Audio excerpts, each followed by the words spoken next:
கர்த்தர் நல்லவர், அவர் கிருபை என்றும் உள்ளது. இன்னும் தேவன் அவருடைய பாரத்தை கொடுத்து இந்த பலிபீடத்தில் ஏறி அவருடைய வார்த்தை சொல்லுது, இந்த சொல்ல வைத்த கிருபைக்காக தேவனை சோஸ்தரிக்கிறேன். தேவன் நல்லவர். இந்த பலிபீடத்தில் ஏறி தேவனுடைய வார்த்தையை சொல்லதுக்காக அனுமதி கொடுத்த பாஸ்டப்பாக்கு நன்றி. நான் இப்போ ஏசப்பானுடைய ஏசப்பா சிலுவையில் அவர் சிந்தின ரத்தம் மூலமாக உலகத்தில் உள்ள எல்லாத்துக்கும் ஏசப்பா தீர்வை கொடுத்துருக்காங்க. எல்லா காரியத்துக்கும் அவருடைய ரத்தம் தீர்வு கொடுத்துட்டு, நான் ஒரு 5 காரியம் மட்டும் ஏசப்பா சிலுவையில் சிந்தின ரத்தத்தில் நமக்கு என்ன ஆசீர்வாதங்கிறத இயேசுவின் நாமத்தினால சொல்கிறேன். கர்த்தர் தாமே ஆசீர்வதிப்பாராக. இயேசு கிறிஸ்துவின் ரத்தம் எப்படிப்பட்டது? அவருடைய ரத்தம் குற்றமில்லாத ரத்தம். எல்லா மனுஷனுடைய ரத்தம் குற்றம் உள்ள ரத்தம், ஆனால் தேவனுடைய ரத்தம் மட்டும்தான் குற்றமில்லாத ரத்தம். அதுக்கு ஆதாரமாக 1 பேதுரு 1:19.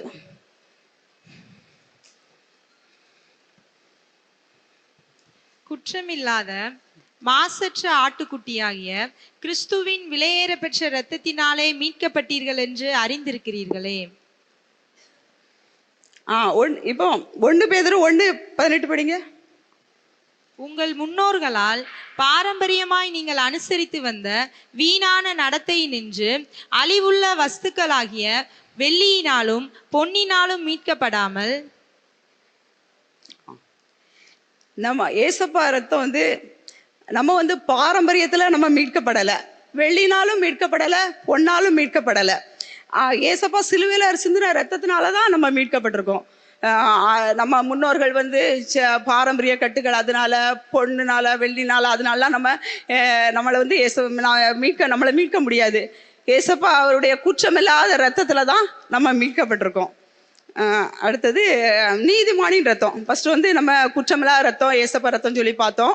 அடுத்தது நீதிமானின் ரத்தம். ஏசப்பா ஒரு நீதிமான், அவங்களுடைய ரத்தத்து மூலம் நமக்கு விடுதலை. அது மத்தேயு 27:24.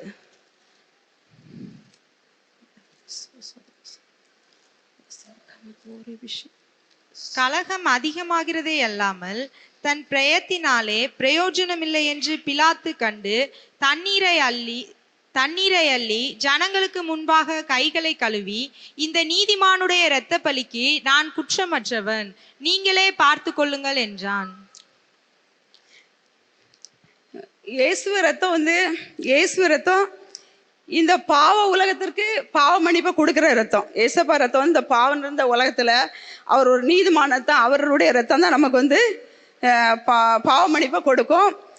நம்ம நீதிமானா மாற்றுவதும் அவருடைய ரத்தம் தான்.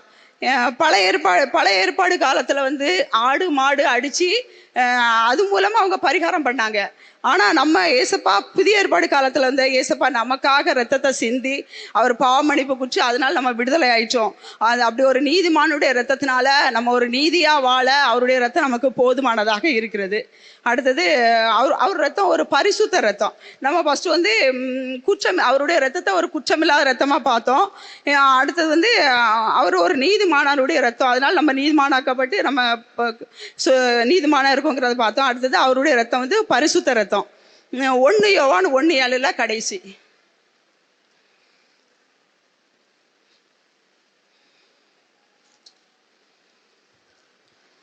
அவருடைய குமாரனாகிய இயேசு கிறிஸ்துவின் ரத்தம் சகல பாவங்களையும் நீக்கி நம்மை சுத்திகரிக்கும். ஆதாம் ஏவாள் செய்த பாவத்தின் நிமித்தம் உலகம் முழுவதும் பாவத்தினால நிறைஞ்சுள்ளது. ஆதாம் ஏவாள் தான் ஏசப்பா ஆதாம் ஏவாளை உருவாக்குனாங்க. அவங்களுடைய பாவத்தின் நிமித்தம் உலகம் முழுவதும் பாவத்துல மாறிட்டு அதுல இருந்து நமக்கு விடுதலை இல்லை. அப்போ இயேசு கிறிஸ்து ரத்தம் வரும்போது தான் அவருடைய இயேசு கிறிஸ்து ரத்தம் வரும்போது தான் நான் பாவத்துல இருந்து விடுதலை பெற்று நித்திய ஜீவனை பெற்றுக்கொள்றோம். ஆதாம் ஏவாள் பாவம் செய்து எல்லாருமே உலகம்ல பாவி ஆயிட்டோம். அப்போ ஏசப்பா அவர் சிலுவையில சிந்தின ரத்தத்தின் மூலம்தான் நம்ம பாவத்திலிருந்து விடுதலையாக்கி நித்திய ஜீவன்ங்கிறது நம்ம உலகத்துல வாழ்ந்து நித்திய ஜீவனை பெற்றோம். அதுக்கு அவருடைய ரத்தம் நமக்கு உதவியா இருக்கிறது. இந்த பரிசுத்த ரத்தத்தின் மூலம் நம்ம பார்க்கும்போது அந்த நித்திய ஜீவனை நம்ம பெற்றுக்கொள்ளலாம். ஆதாம் ஏவாள் பாவத்திலிருந்து நம்ம விடுதலையாக ரத்தத்தினால நம்ம விடுதலை ஆகிட்டோம். இப்போ ஏசப்பானுடைய ரத்தம் மெய்யான ரத்தம். அவர் மெய்யான ரத்தம் எப்படி பார்த்ததுங்கிறது யோவான் 6:55.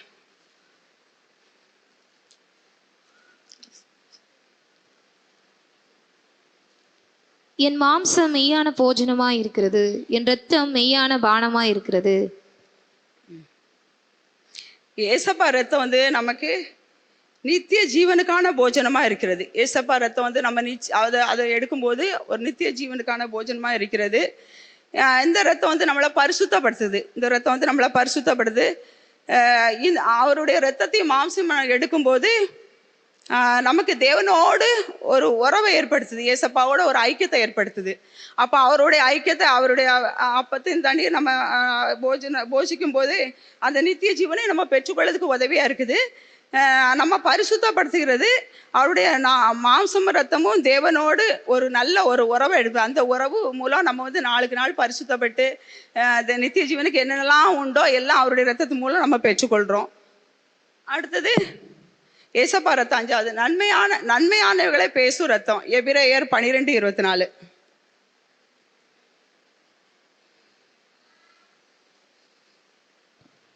புது உடன்படிக்கையின் மத்தியஸ்தராகிய இயேசுவின் இடத்திற்கும் ஆபேலினுடைய இரத்தம் பேசினதை பார்க்கிலும் நன்மையானவைகளை பேசுகிற இரத்தமாகிய தெளிக்கப்படும் இரத்தத்தின் இடத்திற்கும் வந்து சேர்ந்தீர்கள்.